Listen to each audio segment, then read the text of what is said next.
Olá, meus amados irmãos, a paz do Senhor Jesus. Estamos aqui para mais uma aula, do nosso curso teológico, nível básico, do Instituto Teológico Atos 1:8. Desta feita, nós vamos para a segunda aula, do módulo Pneumatologia, que é a doutrina do Espírito Santo, tá? Então, se você não assistiu a primeira aula, que compreendeu as páginas 113 até a página 120, você confere lá antes de você, claro, assistir a esta aula aqui.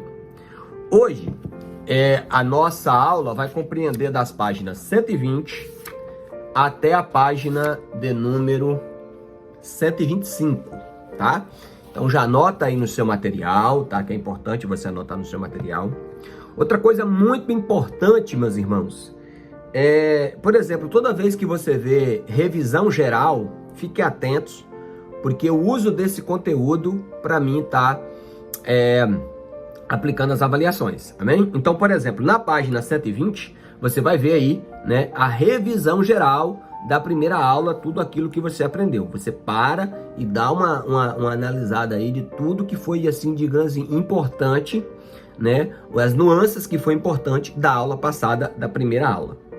Hoje, meus irmãos, nós vamos falar sobre, nessa aula, nessa segunda aula, nós vamos falar sobre, mais sobre a personalidade do Espírito Santo. Por exemplo, na página 120, tá aí, ó, atos pessoais que são atribuídos ao Espírito Santo, Então, como a gente sabe, que existe algumas religiões, algumas seitas que não aceitam a personalidade do Espírito Santo, o que eles me diriam, por exemplo, diante desses tópicos aqui na página 120, como por exemplo, aí tá no tópico, veja, irmãos, que todos têm referência bíblica, tá? Não vai dar pra gente fazer todas, claro, mas você, com o seu material em mão, é importante que você faça, que você confira essas referências bíblicas e, de preferência, você pega aí, ó, um marcador de texto, vai lá na sua Bíblia e marca, amém? Então vamos lá. Primeiro, o Espírito Santo, ele analisa as profundezas de Deus. Veja que Paulo diz: quem é que conhece do homem, senão o Espírito do homem que está no homem? E quem é que conhece as coisas de Deus, senão o Espírito Santo de Deus? Outra coisa, o Espírito Santo fala, Como diz lá nas cartas, às igrejas do Apocalipse, as igrejas da Ásia, quem tem ouvidos para ouvir, que ouça o que o Espírito Santo diz às igrejas. Então o Espírito Santo, ele fala, O Espírito Santo também, ele intercede por nós. Paulo fala que é um ministério do Espírito Santo em favor dos santos, é interceder por nós. Ele é o nosso intercessor, conforme está lá em Romanos capítulo 8, versículo 26. O Espírito Santo também, ele nos ensina. O próprio Jesus disse que quando ele fosse assunto aos céus, o Espírito Santo seria enviado, e uma das funções, um dos ministérios do Espírito Santo é nos ensinar.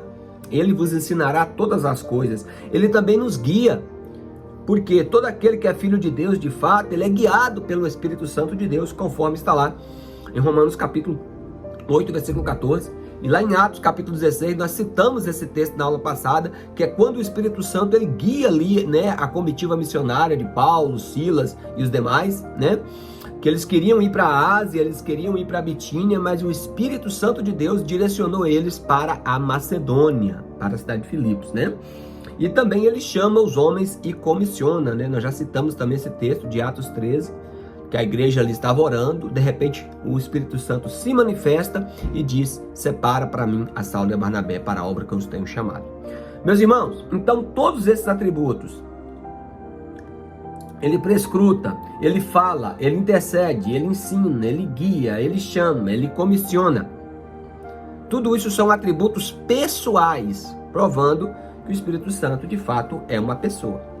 O Espírito Santo, ele fala aqui no último ponto aqui da página 120, toda vez que eu falo tópico, irmãos, tá em negrito e em caixa alta, tá? Ou seja, em negrito e todos em letra maiúscula. Então lá no final da página 120, tá lá: o Espírito Santo merece tratamento pessoal. Por quê? Porque a gente pode se rebelar contra ele, nós podemos entristecer ele. Paulo diz: não entristeçais o Espírito Santo. Nós não podemos entristecer alguém que não seja uma pessoa. Outra coisa, nós podemos mentir para ele, como foi o caso de Ananias e Safira, né? Ali em Atos capítulo 5. Nós podemos até mesmo blasfemar contra ele, né? Que foi o que nós falamos lá na doutrina sobre o pecado, que significa a blasfêmia contra o Espírito Santo. Se você não viu, vai lá, vai aqui e puxa lá na aula de hamartiologia, que é a segunda matéria desse módulo aqui, tá? A primeira é educação cristã e a segunda é a hamartiologia, que você vai ver lá um comentário sobre o pecado imperdoável, tá, irmãos? Queridos, olha ali, na página 121, é atribuído ao Espírito Santo divindade, claro. Nós estamos falando, irmãos, que não, desde a aula passada, que não tem como estudar a pneumatologia sem também compreender sobre a doutrina da Trindade. Que nós cremos em um só Deus, eternamente existente em três pessoas, Pai, Filho e Espírito Santo. É conforme está também na nossa declaração de fé, a declaração de fé das Assembleias de Deus do Brasil, tá? Então, por seu Espírito Santo, por o Espírito Santo ser Deus, tá? Ele é chamado de Deus, lá em Atos capítulo 5, versículos 3 e 4, no mesmo episódio de Ananias e Safira. E ele também é chamado de Senhor, em 2 Coríntios, capítulo 3, versículo 18. E por ele ser Deus, veja ali que são referidos a eles atributos divinos, como por exemplo, eternidade. Veja que cita o Espírito Eterno em Hebreus capítulo 9, versículo 14. Irmãos, todas essas referências estão aí no material de vocês, tá? Onipresença, Davi vai falar no Salmo 137, para onde eu fugirei do teu Espírito? Se eu fizer minha cama no céu, o Senhor lá está, mas também se eu fizer ela no Seol, lá também o Senhor me visita, lá também o Senhor me contempla, né? Outra coisa, o Espírito Santo também é onipotente. Veja que quando o anjo aparece para Maria, o anjo Gabriel, né? Ou também quando ele aparece para Isabel, ele fala, né, que o poder, né? O poder de Deus, ou seja, entendeu? A sombra do onipotente te cobrirá, ou seja, literalmente estava falando sobre o poder, todo o poder do Espírito Santo, sendo ele Deus, claro. E também onisciência, ou seja, ele sabe de todas as coisas, né? Ele conhece todas as coisas. Acabamos de ler o versículo aqui, né? De citar o versículo, que ele prescruta todas as coisas, até mesmo as profundezas de Deus, né? Então, olha aqui para vocês verem, mais uma averiguação, mais uma confirmação de que o Espírito Santo é Deus, tá? Por exemplo, obras divinas são realizadas por ele, como por exemplo a criação. Eu gosto muito desse texto aqui de Jó, capítulo 33, versículo 4, estou na página 121, tá, irmãos? Onde diz, o Espírito de Deus me criou e o fôlego do Todo-Poderoso me deu vida, né? Algumas traduções falam inspiração, que é a mesma coisa, né? Lembrando que uma das traduções para espírito, pneuma no grego, é fôlego, né? Ar, inspirar, né? O Espírito Santo também ele transmite vida, conforme está em todos os textos, né? Romanos 8:11, João 3, do 5 ao 8, né? E também ele é autor da profecia divina. Pedro vai dizer, em 2 Pedro capítulo 1, versículo 21, que nenhuma profecia da Escritura é de particular interpretação, mas homens santos de Deus falaram inspirados pelo Espírito Santo. Então, as obras do Espírito Santo são obras divinas, sendo ele, claro, Deus, tá, irmãos? Irmãos, na página 122, no primeiro tópico lá, fala sobre a associação do Espírito Santo com relação ao Pai e ao Filho. Lembra que na aula passada eu até coloquei os textos na descrição do vídeo, se você não conferiu ainda, confere lá, por favor. Tá? Lá na descrição do vídeo eu coloquei sobre a união, né, do Pai com o Filho, do Pai com o Espírito, do Filho com o Espírito, e aí tem uma gama de versículos aí, tem 1, 2, 3, são 4 versículos aí, 3 versículos, que fala dessa união entre as pessoas da Trindade, tá, irmãos? Então, confere direitinho aí, tá? Aqui eu tô apenas direcionando vocês, tá? Para o vídeo não ficar muito extenso, porque o foco que eu quero é que vocês foquem no material e também que vocês, claro, dediquem um tempo diário, 10 minutos, 15 minutos, 20 minutos, dentro da sua possibilidade aí, para você estar todo dia lendo o material e estar em harmonia com ele, tá?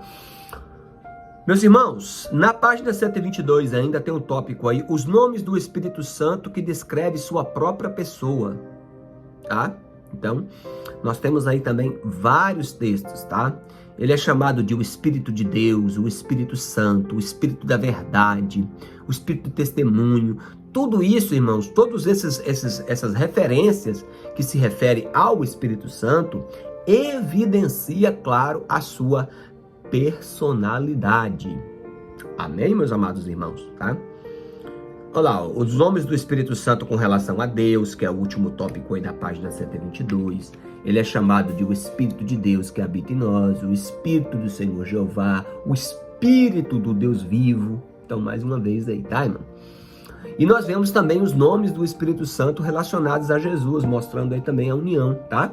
Olha lá, por exemplo, ele é chamado de Espírito de Cristo, em Romanos 8:9, Espírito do seu Filho, em Gálatas 4:6, Espírito de Jesus, em Atos 16, que nós já citamos, né?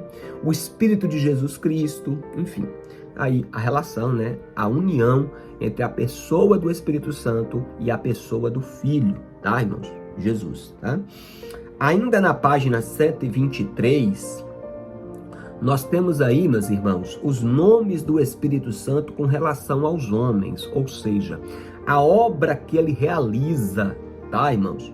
Quais são elas? Ele coloca aí 8 na página 123, no tópico Nomes do Espírito Santo com relação aos homens. Exemplo, ele é Espírito purificador. É ele, sim, purifica, regenera. Ele também é o Espírito da promessa, né? Veja que quando Pedro ele prega lá em Pentecostes, ele fala que naquele dia estava se cumprindo a promessa que Deus havia feito por intermédio de Joel, o profeta. Tá, irmãos? Ele é também chamado de Espírito da Verdade. É claro, irmãos, se ele nos guia por toda a verdade, ele só pode ser o Espírito da Verdade. Tá, irmãos? Então, ele é o Espírito de vida que nos conduz à nova vida, na nova aliança que há em Cristo Jesus. Ele é o Espírito de toda a graça de Deus. Ele é o Espírito da glória, porque na verdade, né, como Jesus disse, ele me glorificará. Então o Espírito Santo opera em nós para a glória de Deus. E ele também é chamado de Consolador, né, que no grego é Paracletos, tá? É ele que é o Consolador, o Confortador, tá? E é isso aí, meus amados irmãos, tá? Na página 123 ainda, ele fala mais sobre a obra do Espírito Santo, tá? Que o Espírito Santo, ele opera, né?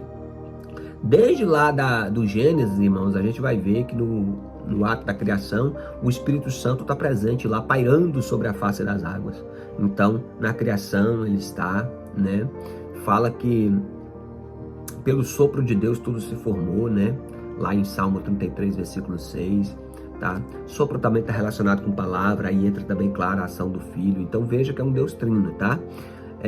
Jó 33:4 nós já citamos, né? O Espírito de Deus me criou. E também, meus irmãos, o Espírito Santo, ele opera no que tange a restauração e a preservação de todas as coisas. Tá aí os textos, tá? De Gênesis 1 e 2, Salmos 104, versículo 29 e 30, e Isaías capítulo 40, versículo 7, tá, irmãos? Nós também temos, irmãos, a obra do Espírito Santo, aí na página 124, com relação aos homens que não são regenerados, tá, irmãos? Ele fala de 3 pontos. Por exemplo, o Espírito Santo luta com eles. Por quê, meus irmãos? O Espírito Santo é Espírito puro, é Espírito de santidade, da verdade, da pureza, da justiça. Então, automaticamente, irmãos, quando é pregada essa mensagem, os homens se sentem confrontados. Um exemplo claro disso é quando Pedro ele prega no dia de Pentecostes e ele terminando ali a mensagem, né? A Bíblia diz que os homens ali, eles se compungiam-se em seu coração, né? Sentindo tristeza, arrependimento pelos atos praticados, pela transgressão da lei, né? O Espírito Santo também testifica, ou seja, irmãos, tá? O Espírito Santo, quando nós procuramos viver uma vida intensa diante dele, ele nos testifica acerca do que provém, o que não provém de Deus. Por exemplo, quando Ananias e Safira, eles venderam esse casal, né, que mais uma vez citando eles aqui, eles vendem uma propriedade deles, naquela época estava muito em ênfase, né, as pessoas venderem as propriedades e abençoar a igreja, principalmente para poder abençoar os mais necessitados, né, suprir a necessidade deles. Ananias e Safira usa de engano, eles vendem uma propriedade por uma determinada quantia, fica com a metade para eles e dá só a metade e fala que tinha dado todo o dinheiro, querendo se aparecer, né, irmãos? Porque aí Pedro cheio do Espírito Santo, com discernimento, fala assim, olha, a propriedade era de vocês. Se vocês vendessem por qualquer preço, o dinheiro não seria de vocês? Por que vocês formam esse desígnio? Dando só a metade e falando, querendo se vangloriar, dizendo que deu tudo. Né, irmãos? E aí Pedro fala, por que vocês formou esse desígnio no seu coração? Veja que o Espírito Santo, ele testifica, ele mostra, irmãos, quem tem uma vida intensa no Espírito Santo, o Espírito Santo mostra. Quem usa de engano, sim, certamente, irmãos, certamente ele mostra, tá? Pode ter certeza no que eu estou falando para vocês, tá bom? E é isso aí. Ele também convence-os, né? Bem claro, quando Jesus disse que o Espírito Santo é ele quem convence o homem da justiça, do pecado e do juízo, conforme está lá em João, capítulo 16, versículos 8 a 11, tá? E com relação aos crentes, irmãos, qual é a obra do Espírito Santo em nós, crentes? Primeiro, ele nos convence, claro, e é necessário que sempre o Espírito Santo esteja nos convencendo, nos exortando, tá? Para que nós possamos nos aprimorar a cada dia. Ele também nos batiza no corpo de Cristo. Aqui, meus irmãos, é a inserção da pessoa no corpo de Cristo, que nós colocamos através do batismo, porque o batismo, ele é o testemunho da nossa fé. A partir daquele momento, nós estamos declarando que agora nós pertencemos a Cristo, nós estamos sendo mortos, né, e ressurretos, né, mortos para o pecado e ressurretos para, né, a glória do Senhor Jesus. Então, a partir daquele momento, a gente passa a fazer parte, né? A gente passa a ser membro do corpo de Cristo. Então, por isso que fala que ele batiza, ele nos imerge, ele nos insere no corpo de Cristo. Ele habita no crente, né? A Bíblia tem várias referências falando que nós somos templo e habitação do Espírito Santo. E ele também nos sela, irmãos. O selo aqui é marca, tá? Quando falar que nós somos, em Efésios 1, 13, 14, que nós fomos selados com o Espírito da promessa, esse selo aqui dá a ideia de marca, né?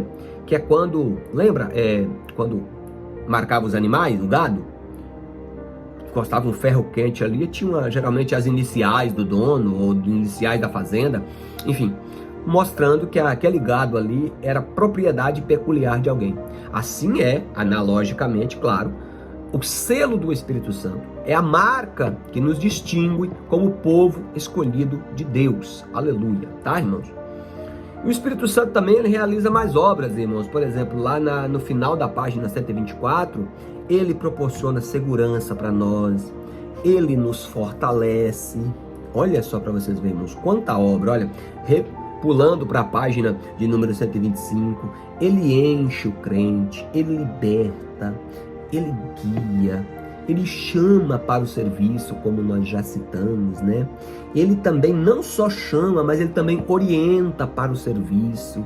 Ele equipa para o trabalho, ele nos ilumina, iluminação no sentido de nos dar discernimento, de nos dar entendimento, de nos dar clareza sobre determinada coisa. Ele também nos instrui, ele nos capacita, louvado seja Deus. Ele produz o fruto, irmãos, do Espírito, que está lá em Gálatas, né, capítulo 5, o amor, a benevolência, a benignidade, a longanimidade. Ele também, meus irmãos, ele é o grande diretor da oração, porque nós não oramos como convém orar, e nem pedimos como convém pedir, mas o Espírito Santo intercede por nós, tá, irmãos? Eu quero encerrar lendo sobre oração, dizendo: nossas orações só podem ser respondidas se for pela administração do Espírito Santo. Caso contrário, o fogo é estranho. Quando Jesus disse que tudo que pedimos ao Pai em seu nome seria dado, ele se referia a um pedido administrado pelo Espírito Santo, que além de conhecer as nossas verdadeiras necessidades, conhece também qual é a vontade do Pai em nossas vidas. Aleluia! Que possamos orar no Espírito e orar de acordo com a vontade de Deus. Amém, meus irmãos? Então, foi só uma orientação aqui, que os irmãos possam meditar no material, tá? Façam principalmente as referências bíblicas e que Deus te abençoe rico e poderosamente aí nos seus estudos. Fique na paz do Senhor Jesus e até a próxima oportunidade, se Deus nos permitir.